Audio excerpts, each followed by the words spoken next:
This is Ezra 1 through 3, part 5. Overview. At last, the wearisome Babylonian captivity is at an end, with the proclamation of King Cyrus, permitting the people to leave Persia and return to their homeland. The hard work of rebuilding the nation can begin. Nearly 50,000 pilgrims journey with Zerubbabel back to Jerusalem to rebuild the temple, but laying the temple foundation brings tears of remembrance as builders from the older generation recall the splendor that was once Solomon's temple, a splendor never to be regained. Chapter 1, a call for temple builders and proclamation. Chapter 2, a catalog of temple builders and presentation. Chapter 3, commencing to build the temple progress. I'm glad no one was on there for that, but you can always catch it later. My daily walk. How long have you lived at your present address? Statistically speaking, there's a good chance you've moved in the last few years. In a world of fast and efficient transportation, this is literally balancing on seashells trying to charge.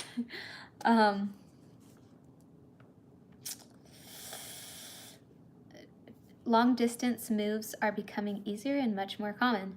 Roots have less time to grow deep than they used to.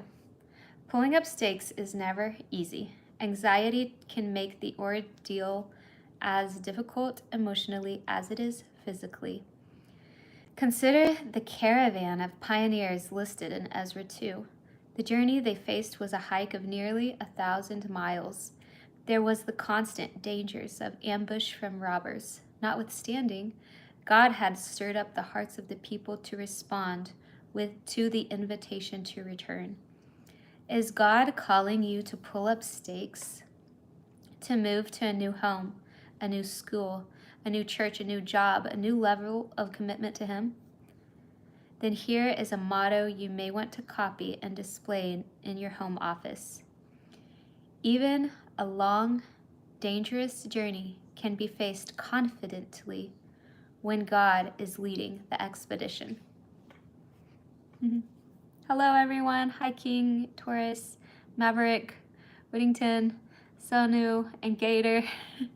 What's up? It says, little minds are happy to stay stuck in little ruts, smugly resisting change.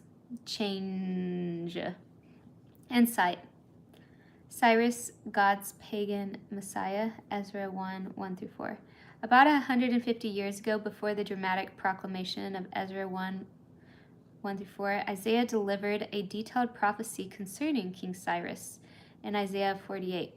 Because the Lord would prompt Cyrus to do all these things for the Jewish people, he is called my shepherd in Isaiah 44, and his anointed one, literally meaning Messiah in Isaiah 45:1.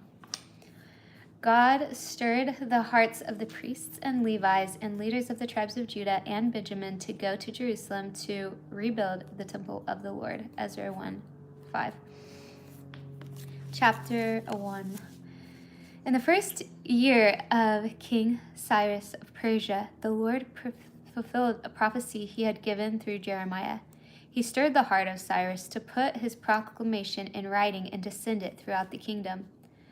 This is what King Cyrus of Persia says. The Lord, the God of heaven, has given me all the kingdoms of the earth.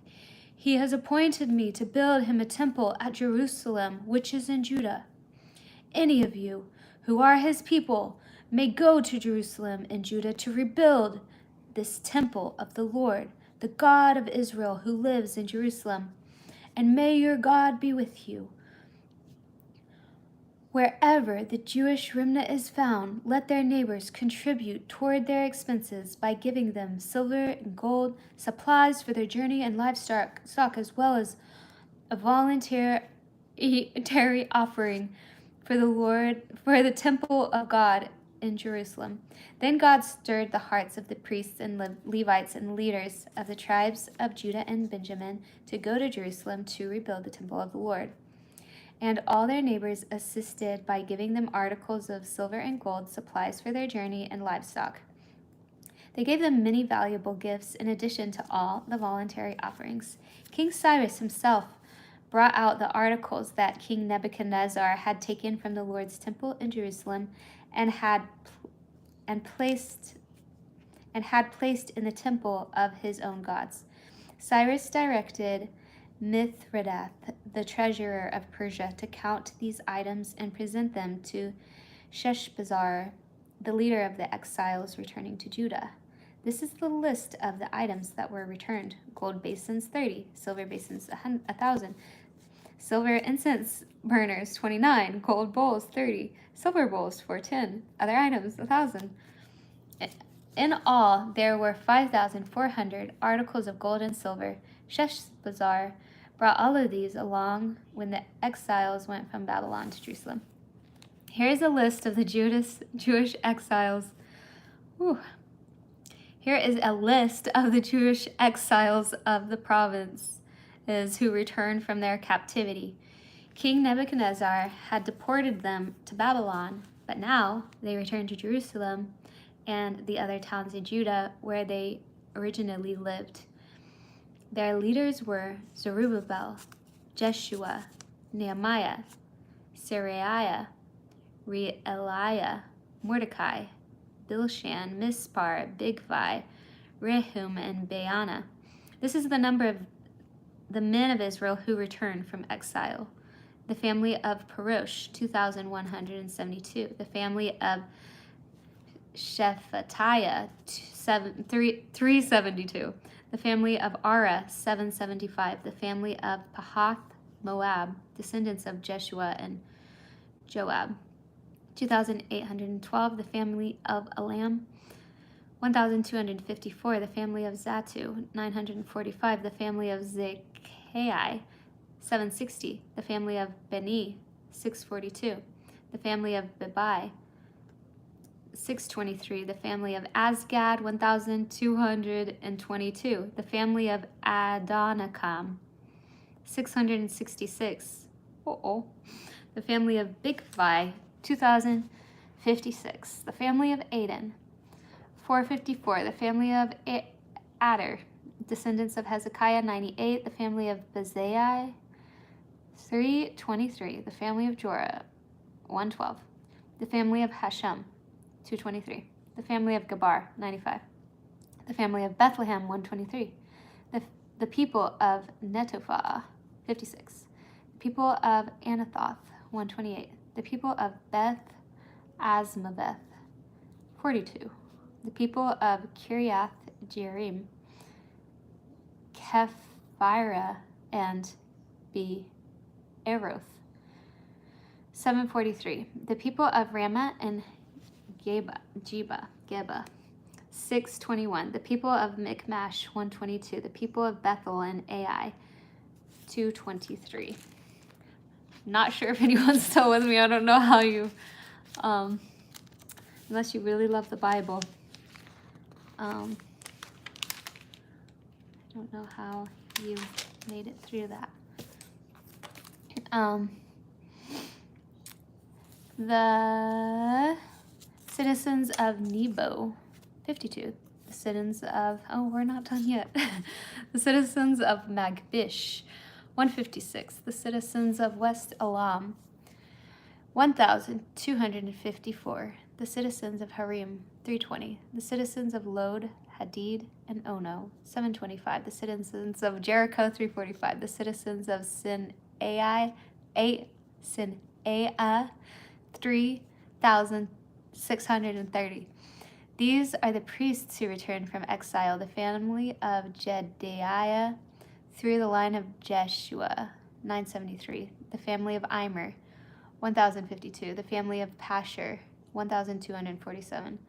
The family of Harim, 1,017. These are the Levites who returned from exile. The family of Jeshua and Kadmiel, descendants of Hodaviah, 74. The singers of the family of Asaph, 128. Okay, little side note, I find it so interesting. Wow, you know, that's awesome.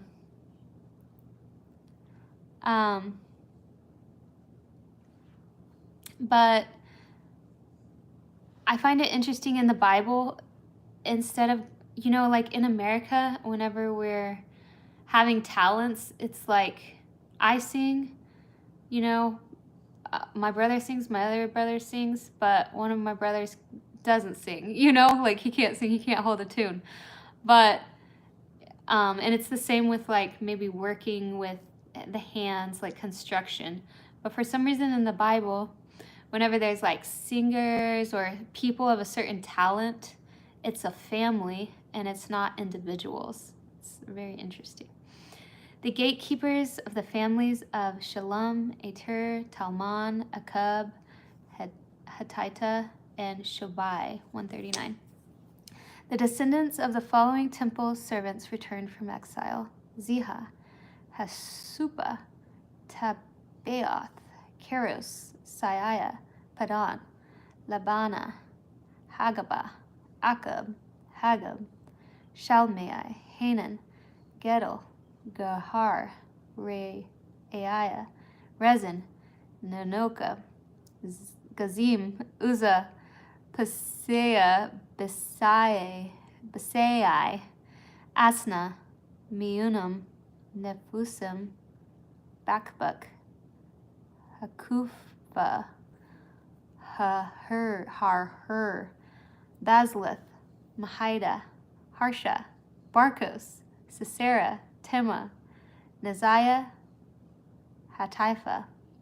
These are the descendants of the servants of King Solomon returned from exile: Sotiah, Hassophereth, Peruda, Jaala, Darkon, Giddel, Sephatiah, Hatil, Pukereth, Hazebim, and Ami.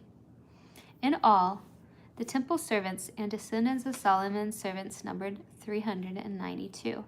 Another group returned at this time from the towns of Tel Melah and Tel Harsha, Kerub, Adan, and Imer.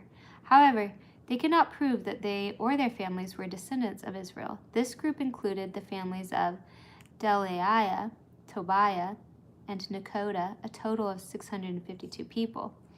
3 families of priests, Hobaiah, Hakaz, and Barzillai, also returned. This Barzillai had married a woman who was a descendant of Barzillai of Gilead, and he had taken her family name. They searched for their names in the genealogical records, but they were not found, so they were disqualified from serving as priests.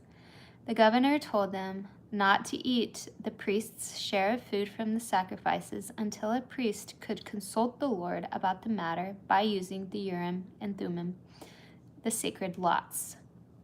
So, a total of 42,360 people returned to Judah, in addition to 7,337 servants and 200 singers, both men and women. They took with them 736 horses, 245 mules, 435 camels, and 6,720 donkeys. When they arrived at the temple of the Lord in Jerusalem, some of the family leaders made voluntary offerings toward the rebuilding of God's temple on its original site, and each leader gave as much as he could.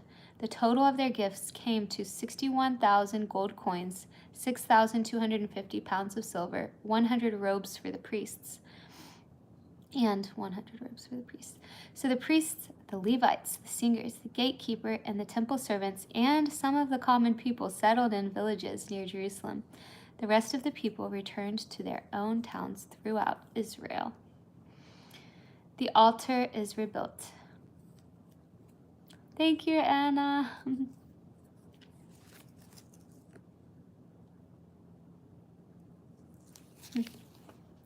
Chapter 3. In early autumn, when the Israelites had settled in their towns, all the people assembled in Jerusalem with a unified purpose. Then Jeshua, son of Jehozadak, joined his fellow priests and Zerubbabel, son of Shealtiel, with his family in rebuilding the altar of the God of Israel. They wanted to sacrifice burnt offerings on it, as instructed in the law of Moses, the man of God. Even though the people were afraid of the local residents, they built the altar at its old site. Then they began to sacrifice burnt offerings on the altar to the Lord each morning and evening. They celebrated the festival of shelters as prescribed in the law, sacrificing the number of burnt offerings specified for each day of the festival. They also offered the regular burnt offerings and the offerings required for the new moon celebrations and the annual festivals as prescribed by the Lord. The people also gave voluntary offerings to the Lord. 15 days before the festival of shelters began, the priests had begun to sacrifice burnt offerings to the Lord. This was even before they had started to lay the foundation of the Lord's temple. People began to rebuild the temple. Then the people hired masons and carpenters and bought cedar logs from the people of Tyre and Sidon, paying them with food, wine, and olive oil. The logs were brought down from the Lebanon mountains and floated along the coast of the Mediterranean Sea to Joppa, for King Cyrus had given permission for this. The construction of the temple of God began in mid-spring, during the second year after they arrived in Jerusalem. The workforce was made up of everyone who had returned from exile, including Zerubbabel, son of Shealtiel, Jeshua, son of Jehozadak, and his fellow priests, and all the Levites. The Levites were 20 years old or old. The Levites who were 20 years old or older were put in charge of rebuilding the Lord's temple. The workers at the temple of God were supervised by Jeshua with his sons and relatives, and Kadmiel and his sons, all descendants of Hodaviah. They were helped in this task by the Levites of the family of Henadad. When the builders completed the foundation of the Lord's temple, the priests put on their robes and took their places to blow the trumpets, and the Levites, descendants of Asaph, clashed their cymbals to praise the Lord, just as King David had prescribed. With praise and thanks, they sang the song to the Lord. He is so good. His faithful love for Israel endures forever. Then all the people gave a great shout, praising the Lord, because the foundation of the Lord's temple had been laid. But many of the older priests, Levites, and other leaders who had seen the first temple wept aloud when they saw the new temple's foundation. The others, however, were shouting for joy. The joyful shouting and weeping mingled together in a loud noise that could be heard in the distance. I gotta keep track of the time. Da, da, da. I might need to come back to this.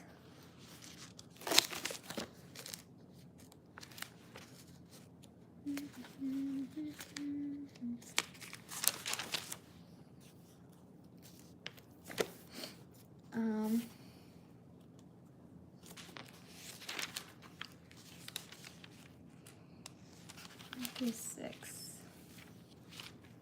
Okay, I'll just read it. The Last Laugh. This is for June 1st, reading Psalms 1 through 6. Overview. The gateway to the book of Psalms is guarded by two major declarations concerning God's revelation of himself.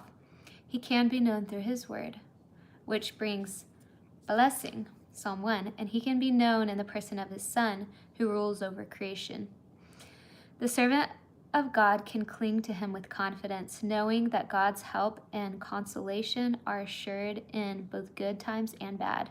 No foe, nor threat, nor frustration, nor cause for fainting can change the fact that God is in control. Psalm 1, God's word prospers, God's son prevails. Proclamation. Psalms 1 and 2. Psalms 3 through 6, petition. Psalms 3, foes. Oh, God's servant is protected from. Psalm 3, foes. Psalm 4, failure. Psalm 5, frustration. Psalm 6, fainting. My daily walk. Laughter has been called the sensation of feeling good all over and showing it principally in one place.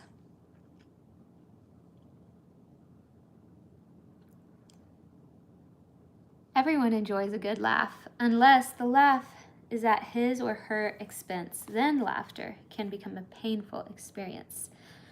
Psalm 2 describes the world's rulers gathered together with great fury and indignation. They shake their fists in the face of God and threaten to overthrow his rule. And what is God's response to their impressive show of power and independence? A cosmic guffaw, loud enough to shake the heavens. 2:4. At the absurdity of the nations rejecting the sovereign creator who fashioned them. From God's perspective, it is a fool indeed who will not fall down and acknowledge his greatness, and those who put their trust in him are truly blessed. Find a copy of today's newspaper and spend a few minutes scanning it for news of the nations. Over each frightening or discouraging headline, write the words, God is in control. That's a truth no one, king or commoner, can avoid. The singing of a hymn should be a conversation between friends. Insight, something old, something new. The relationship between the Old and New Testament has been described this way. The new is in the old contained. The old is in the new explained. The new is in the old contained. The old is in the new explained. This truth can be observed in how the New Testament writers quote and explain portions of Psalms 2 and Acts 13:55 and Hebrews 5:5, both quoting Psalms 2:7. The Lord watches over the path of the godly, but the path of the wicked leads to destruction. Book 1, Psalms 1 through 41. Chapter 1 of Psalms. Oh, the joys of those who do not follow the advice of the wicked, or stand around with sinners, or join in with mockers, but they delight in the law of the Lord, meditating on it day and night. They are like trees planted along the riverbank, bearing fruit each season. Their leaves never wither, and they prosper in all they do. But not the wicked. They are like worthless chaff scattered by the wind. They will be condemned at the time of judgment. Sinners will have no place among the godly. For the Lord watches over the path of the godly, but the path of the wicked leads to destruction. Why are the nations so angry? Why do they waste their time with futile plans? The kings of the earth prepare for battle. Their rulers plot together against the Lord and against his anointed one. Let us break their chains that cry and free ourselves from slavery to God. But the one who rules in heaven laughs. The Lord scoffs at them. In anger he rebukes them, terrifying them with his fierce fury. For the Lord declares, I have placed my chosen king on the throne in Jerusalem, on my holy mountain. The king proclaims the Lord's decree. The Lord said to me, you are my son. Today I have become your father. Only ask, and I will give you the nations as your inheritance, the whole earth as your possession. You will break them with an iron rod and smash them like clay pots. Now then, you kings, act wisely. Be warned, you rulers of the earth. Serve the Lord with reverent fear and rejoice with trembling. Submit to God's royal Son, or he will become angry, and you will be destroyed in the midst of all your activities. For his anger flares up in an instant.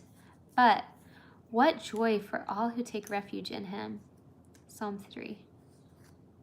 A psalm of David regarding the time David fled from his son Absalom. O Lord, I have so many enemies, so many are against me, so many are saying, God will never rescue him. Interlude. Selah? I don't know, or interlude. But you, O Lord, are a shield around me. You are my glory, the one who holds my head high. I cried to the Lord, and he answered me from his holy mountain. I lay down and slept, yet I woke up in safety, for the Lord was watching over me. I am not afraid of 10,000 enemies who surround me on every side. Arise, O Lord. Rescue me, my God. Slap all my enemies in the face. Shatter the teeth of the wicked. Victory comes from you, O Lord. May you bless your people. Interlude.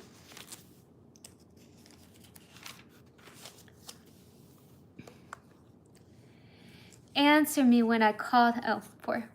For the choir director, a psalm of David to be accompanied by stringed instruments. Answer me when I call to you, O God who declares me innocent. Free me from my troubles. Have mercy on me and hear my prayer. How long will you people ruin my reputation? How long will you make groundless accusations? How long will you continue with your lies? Interlude. You can be sure of this. The Lord set apart the godly for himself. The Lord will answer when I call to him. Don't sin by letting anger control you. Think about it overnight and remain silent. Interlude. Offer sacrifices in the right spirit and trust the Lord. Many people say, who will show us better times? Let your face smile on us, Lord. You have given me greater joy than those who have abundant harvests of grain and new wine. In peace, I will lie down and sleep, for you alone, Lord. You alone, O Lord, will keep me safe. 5. For the choir director, a psalm of David to be accompanied by the flute. O Lord, hear me as I pray. Pay attention to my groaning. Listen to my cry for help, my King and my God, for I pray to no one but you. Listen to my voice in the morning, Lord. Each morning I bring my request to you and wait expectantly. O God, you take no pleasure in wickedness. You cannot tolerate the sins of the wicked. Therefore, the proud may not stand in your presence, for you hate all who do evil. You will destroy those who tell lies.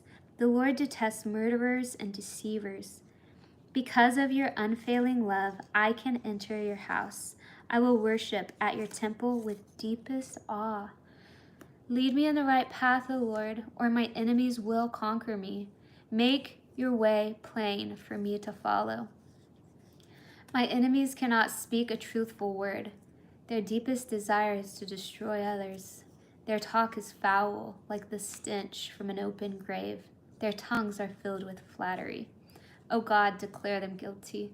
Let them be caught in their own traps.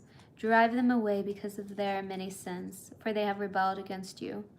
But let all who take refuge in you rejoice. Let them sing joyful praises forever. Spread your protection over them, that all who love your name may be filled with joy. For you bless the godly, O Lord. You surround them with your shield of love. 6. For the choir director, a psalm of David to be accompanied by an 8-stringed instrument. O Lord, don't rebuke me in your anger or discipline me in your rage. Have compassion on me, Lord, for I am weak. Heal me, O Lord, for my bones are in agony. I am sick at heart. How long, O Lord, until you restore me? Return, O Lord, and rescue me. Save me because of your unfailing love. For the dead do not remember you. Who can praise you from the grave? I'm worn out from sobbing. All night I fled my bed with weeping, drenching it with my tears. My vision is blurred by grief. My eyes are worn out because of all my enemies. Go away, all you who do evil, for the Lord has heard my weeping. The Lord has heard my plea. The Lord will answer my prayer. May all my enemies be disgraced and terrified. May they suddenly turn back in shame.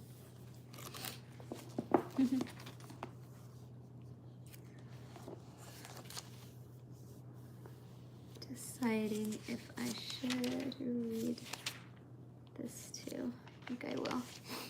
Okay. I'm gonna take a break in a second, but I'm at least gonna get through this. What time is it? Okay. July 1, so this is like part 7 of 12, number 7 of 12. A father's words of wisdom, Proverbs 1 through 4. Overview. Proverbs is the book of heavenly wisdom for your earthly walk. Solomon states his purpose in the opening verses: to teach people wisdom and discipline. Wisdom in life begins with fear of the Lord, reverential respect for God, and careful attention to the moral and ethical principles of his word. Chapter 1, beginning of wisdom, fear of God. Chapter 2, beginning of wisdom, know God. Chapter 3, searching for wisdom, trust God. Chapter 4, supremacy of wisdom, hear God. My daily walk. The young bank clerk was being promoted to vice president, a position for which he felt ill-equipped. Approaching the wise and aged bank president, he asked, "But sir, what is the secret of success in my new position?" The president replied, "Right decisions." "And what, sir, is the secret of making right decisions?" Again, the president was quick to respond, "Experience." "And what, sir, is the secret of gaining experience?" The president smiled as he replied, "Wrong decisions." In life, as in banking, the goal is to make right decisions, decisions that honor God, promote growth, and bring blessing to others. Proverbs was written to help you make those kinds of decisions, but it is also a realistic book. Others have made foolish and naive decisions in the past, and you can learn from their mistakes. To err is human, or so the saying goes, but to repeat those errors is both tragic and unnecessary. As you begin to read Proverbs, take time to jot down your insights on wise and foolish choices. A good learner is one whose ears get more use than his or her mouth. Insight. 3 flavors of foolish, Proverbs 1:22. 3 different words are used in Proverbs for those who reject God's wisdom: simpletons, fools, and mockers. Simpletons, Pataim, are naive, usually because of their youth. Fools, Kasilim, are morally numb and mindless. And mockers, Lesim, are aggressively defiant and cynical. But they are all alike in one way. They pay no attention to wisdom and suffer the consequences. Fear of the Lord is the foundation of true knowledge, but fools despise wisdom and discipline. So Proverbs 1:7. These are the Proverbs of Solomon, David's son, king of Israel. Their purpose is to teach people wisdom and discipline, to help them understand the insights of the wise. Their purpose is to teach people to live disciplined and successful lives, to help them do what is right, just, and fair. These Proverbs will give insight to the simple, knowledge and discernment to the young. Let the wise listen to these Proverbs and become even wiser. Let those with understanding receive guidance by exploring the meaning of these Proverbs and parables, the words of the wise and their riddles. Fear of the Lord is the foundation of true knowledge, but fools despise wisdom and discipline. A father's exhortation: acquire wisdom. My child, listen when your father corrects you. Don't neglect your mother's instruction. What you learn from them will crown you with grace. What you learn from them will crown you with grace and be a chain of honor around your neck. My child, if sinners entice you, turn your back on them. They may say, "Come and join us. Let's hide and kill someone. Just for fun, let's ambush the innocent. Let's swallow them alive like the grave. Let's swallow them whole like those who go down to the pit of death. Think of the things we'll get. We'll fill our houses with all the stuff we take. Come, throw your lot in with us. We'll all share the loot." My child, don't go along with them. Stay far from their paths. They rush to commit evil deeds. They hurry to commit murder. If a bird sees a trap being set, it knows to stay away. But these people set an ambush for themselves. They're trying to get themselves killed.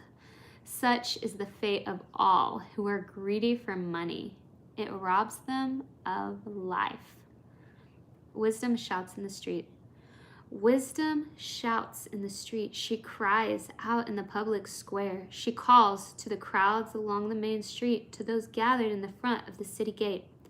How long, you simpletons, will you insist on being simple-minded? How long will you mockers relish your mocking? How long will you fools hate knowledge? Come, listen to my counsel.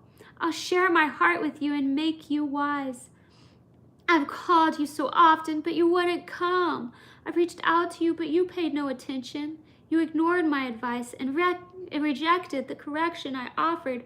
So I will laugh when you are in trouble. I will mock you when disaster overtakes you, when calamity overtakes you like a storm, when disaster engulfs you like a cyclone and anguish and distress overwhelm you. When they cry for help, I will not answer. Though they anxiously search for me, they will not find me, for they hated knowledge and chose not to fear the Lord. They rejected my advice and paid no attention when I corrected them. Therefore, they must eat the bitter fruit of their own way, choking on their own schemes. For simpletons turn away from me to death. Fools are destroyed by their own complacency. But all who listen to me will live in peace, untroubled by fear or harm. 2. Benefits of wisdom. My child, listen to what I say and treasure my commands. Tune your ears to wisdom and concentrate on understanding. Cry out for insight and ask for understanding. Search for them as you would search for silver. Seek them like hidden treasures. Then you will understand what it means to fear the Lord, and you will gain knowledge of God. For the Lord grants wisdom. From his mouth come knowledge and understanding. He grants a treasure of common sense to the honest. He is a shield to those who walk with integrity. He guards the paths of the just and protects those who are faithful to him. Then you will understand what is right, just, and fair, and you will find the right way to go. For wisdom will enter your heart, and knowledge will fill you with joy. Wise choices will watch over you. Understanding will keep you safe. Wisdom will save you from evil people, from those whose words are twisted. These men turn from the right way to walk down dark paths. They take pleasure in doing wrong. They enjoy the twisted ways of evil. Their actions are crooked, and their ways are wrong. Wisdom will save you from the immoral woman, from the seductive words of the promiscuous woman. She has abandoned her husband and ignores the covenant she made before God. Entering her house leads to death. It is the road to the grave. The man who visits her is doomed. He will never reach the paths of life. So, follow the steps of the good and stay on the paths of the righteous. For only the godly will live in the land, and those with integrity will remain in it. But the wicked will be removed from the land, and the treacherous will be uprooted. 3. Trusting the Lord. My child, never forget the things I taught you. Store my commands in your heart. If you do this, you will live many years, and your life will be satisfying. Never let loyalty and kindness leave you. Tie them around your neck as a reminder. Write them deep within your heart. Then you will find favor with both God and people, and you will earn a good reputation. Trust in the Lord with all your heart, and do not depend on your own understanding. Seek his will in all you do, and he will show you which path to take. He will show you which path to take. Don't be impressed with your own wisdom. Instead, fear the Lord and turn away from evil. Then you will have healing for your body and strength for your bones. Honor the Lord with your wealth and with the best part of everything you produce. Then he will fill your barns with grain, and your vats will overflow with good wine. My child, Don't reject the Lord's discipline, and don't be upset when he corrects you. For the Lord corrects those he loves, just as a father corrects a child in whom he delights. Joyful is the person who finds wisdom, the one who gains understanding. For wisdom is more profitable than silver, and her wages are better than gold. Wisdom is more precious than rubies. Nothing you desire can compare with her. She offers you long life in her right hand and riches and honor in her left. She will guide you down delightful paths. All her ways are satisfying. Wisdom is a tree of life to those who embrace her. Happy are those who hold her tightly. By wisdom the Lord founded the earth. By understanding he created the heavens. By his knowledge the deep fountains of the earth burst forth, and the dew settles beneath the night sky. My child, don't lose sight of common sense and discernment. Hang on to them, for they will refresh your soul. They are like jewels on a necklace. They keep you safe on your way, and your feet will not stumble. You can go to bed without fear. You will lie down and sleep soundly. You need not be afraid of sudden disaster or the destruction that comes upon the wicked. For the Lord is your security. He will keep your foot from being caught in a trap. Do not withhold good from those who deserve it when it is in your power to help them. If you can help your neighbor now, don't say, "Come back tomorrow and then I'll help you." Don't plot harm against your neighbor, for those who live nearby trust you. Don't pick a fight without reason when no one has done you harm. Don't envy violent people or copy their ways. Such wicked people are detestable to the Lord, but he offers his friendship to the godly. The Lord curses the house of the wicked, but he blesses the home of the upright. The Lord mocks the mockers, but is gracious to the humble. The wise inherit honor, but fools are put to shame. Father's wise advice. 4. My children, listen when your father corrects you. Pay attention and learn good judgment, for I am giving you good guidance. Don't turn away from my instructions, for I too was once my father's son, tenderly loved as my mother's only child. My father taught me. Take my words to heart, follow my commands, and you will live. Get wisdom. Develop good judgment. Don't forget my words or turn from them. Don't turn your back on wisdom, for she will protect you. Love her, and she will guard you. Getting wisdom is the wisest thing you can do. And whatever else you do, develop good judgment. If you prize wisdom, she will make you great. Embrace her, and she will honor you. She will place a lovely wreath upon your head. She will present you with a beautiful crown. My child, listen to me and do as I say, and you will live, and you will have a long, good life. I will teach you wisdom's ways and lead you in straight paths. When you walk, you won't be held back. When you run, you won't stumble. Take hold of my instructions. Don't let them go. Guard them, for they are the key to life. Don't do as the wicked do, and don't follow the path of evildoers. Don't even think about it. Don't go that way.